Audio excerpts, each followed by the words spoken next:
जय श्री गुरुदेव। भगवान श्री कृष्ण इस श्लोक में कहते हैं कि जब साधक साधना करते हुए आत्म जागृति की तरफ बढ़ता है तो त्रिगुणात्मक प्रकृति की 3 वृत्तियां उसे रोकती हैं। जब वो स्वयं साधना में आगे नहीं बढ़ पाता तो त्राहिमाम करता है, भगवान को पुकारता है कि हे ईश्वर, ये मेरे बस की बात नहीं है, प्रकट हो प्रकट हो प्रकट हो।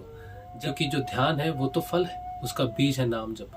बिना नाम जप के कोई भी योग सिद्ध नहीं हो सकता, और वो नाम जप जिसमें प्राण ना हो, प्राण प्रतिष्ठा ना हो, वो किसी प्रकार से भी आपको जागृत नहीं कर सकता। जिस समय आत्मा का परमात्मा के साथ योग हो रहा होता है उस समय सारी वृत्तियां रुक जाती हैं और उसी समय भगवान वृत्तियों में परिवर्तन करते हैं।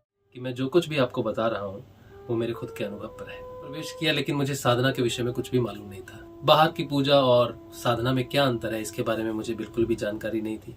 मुझे ऐसा लगा कि 6 महीने से ज्यादा शायद मैं बचूंगा नहीं। उस समय मुझे समझ में आया कि अगर ये 6 महीने ही मेरे जीवन में है तो मुझे क्या करना चाहिए। भगवान श्री शनिदेव की बड़ी कृपा रही मुझ पर। उनकी कृपा से मुझे जॉब मिली, उनकी कृपा से मुझे घर मिला। तो जैसे ही मैंने माँ काली के सामने अपना सिर रखा, मेरी रीढ़ की हड्डी से एक तूफान उठा, जैसे भंवर उठता है, और वो मेरी रीढ़ की हड्डी से उठता हुआ सीधा मेरे आज्ञा चक्र में घुस गया। पहले मुझे लगा कि कोई चक्कर आ रहा है या कुछ मेरे को कमजोरी हुई है, कुछ हुआ है, लेकिन वो शायद 2 सेकंड में या 1 सेकंड में वो काम हुआ और वो बंद हो गया।